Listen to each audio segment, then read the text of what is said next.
How about this one? A pick for you. It's called Cirrus Logic. I know I've talked about it before, but I still think you can get in. See where it's kind of basing here on that chart. It's made a big move. It's consolidating that move.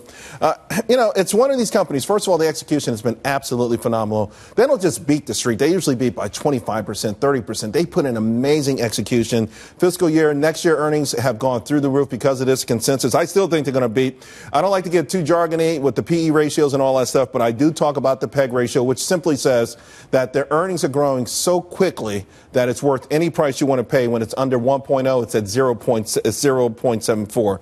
I'm still a big fan of this one. I still like this name a lot. Matt, I think you like it, but I'm not sure. I do like it, and I think if you're not in it yet, I know you mentioned before in the show, it's pulled back from 38 to around 35. Here's your opportunity. We always say, let's have that 10% pullback. Here it is. Just keep in mind, it's volatile. This stock more than doubled since December, so you're going to have some volatility from day to day. Very, very volatile name. It is, but, like we talked about with Skyworks and Qorvo earlier, it's getting hit in the short term with this smartphone melees. How big is it going to grow? Is it not?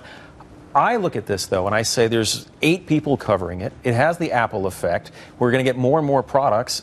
I think it's a good time to buy the name. The only thing I would caution people on that, because I've played this stock at least over the last 15 years, maybe 20, 30 times. And the only time it really takes a hit, I'm glad you brought up the Apple, when there's rumors that Apple may use a different supplier. One of these Apple names was down big today because there was some rumor that Apple would do this in-house, that kind of stuff.